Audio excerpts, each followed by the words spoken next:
Sabi nila, ang Chinese kuripot daw. Ang Amerikano, galante. At ang Pinoy, nagwawaldas. How true is all of this? Let's ask ourselves, how does culture and history affect our finances? And what can we do about that? I'm Edric Mendoza. Welcome to Fundamentals.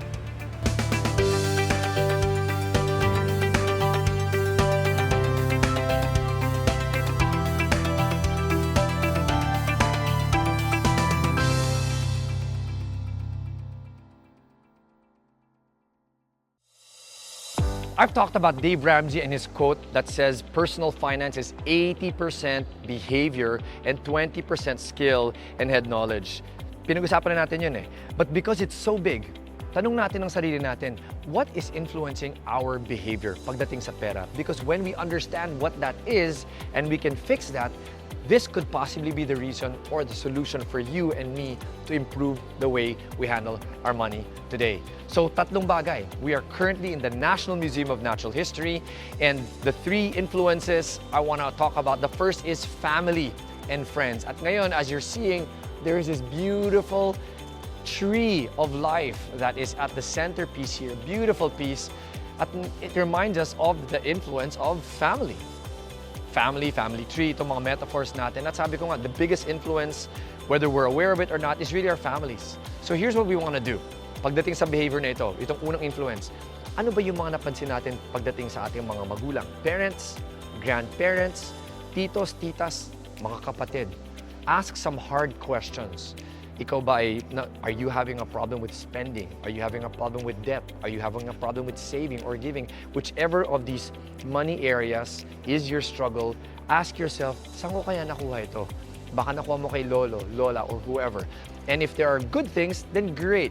But the things that can be improved on, once you figure that out, it's now time to be honest and say, how can I change this? And part of how we can change this is by asking another question. Ang family, hindi natin pwedeng palitan. But ang friends, who are the people we are surrounding ourselves with? Office mates, maybe schoolmates, kung sino man yon, are they also contributing or reinforcing these negative behaviors in the area of money? At alam ko mahirap to, but if you're honest with yourself and you see that, then you can say, you know what? I like how the Bible says, bad company corrupts good morals. So kahit gaano kaganda intention mo, pag ganon ang influence mo, you will not be able to improve that behavior. So choose good influences. We cannot change our family, but we can choose our friends and other influences. So ask, how can I, solution number one, choose positive influences? People who will allow me to do things differently in the area of money. Look for friends like that. I remember this girl who we knew, who they had this elite bag club, very high-end expensive bags, always pressured to buy them because she was part of that club. But when she realized, you know what, problema to, she chose a different set of friends and now she has peace. She doesn't buy any of those things anymore. She's handling money so much better, and as I said, she has peace.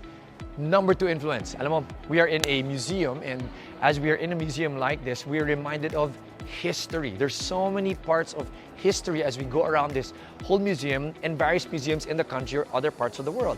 And as we look at history, ito po, sa Pilipino, there was a period where 350 years we were under the Spanish rule. And as a result of being under the Spanish rule, I remember what this historian said. His name is Dustin Ancheta. Sabi niya, pati yung pag-handle ng pera, yung behavior was affected. Bakit? Kasi ang mga Pilipino back then, masipag. They would push hard, they would work hard, they would accumulate quite a bit. But overnight, because of the way that the government was back then, the Spanish rule, they could take everything. Kawawa naman ang Pilipino. So you know what happened to the Filipino? That's where we have the expressions we hear today like, bahala na.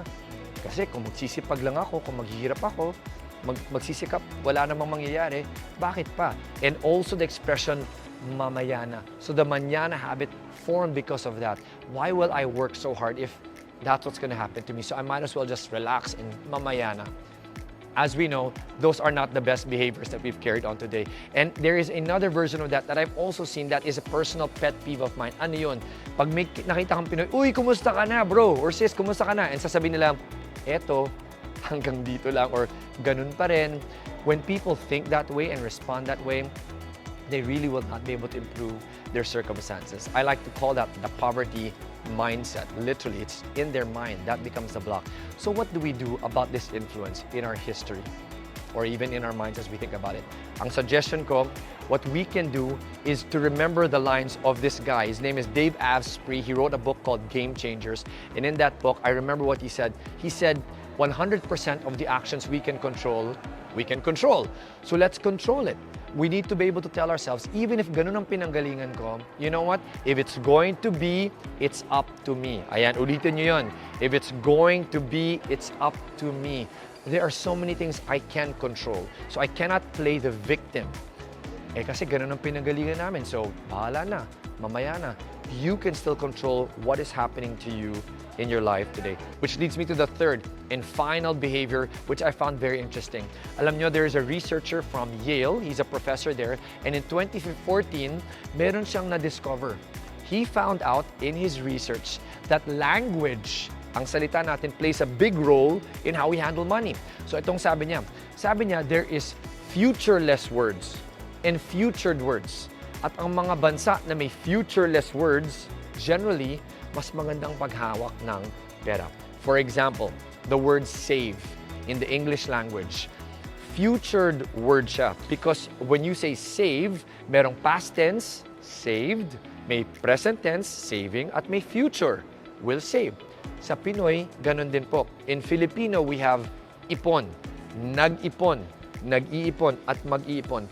Ang nagiging problema nun is psychologically, because the word changes, we break it into time. Dati nag-ipon na ako, so okay na. Or bukas mag-ipon pa ako. Bukas pa naman yun eh. Hindi ko muna iisipin. Because of that mindset, we're not able to save as consistently or as well as we want. As opposed to countries like China or Germany, where in the language in Mandarin and in German, when you translate that word save and you put it into tenses, ito po nangyayari. You will translate it into yesterday, save. Today, save. Tomorrow, save. The word save is unchanged. Because it's unchanged, in their psychology, what happens is they keep thinking, I need to keep saving. Always save. Yun po. Now that we know that, hindi na po siya excuse. This is how we solve this third behavior. What we can do is say to ourselves, I love how the Bible says in Psalm 90 verse 12, number your days. Ang kailangan po natin gawin is we need to be intentional about today.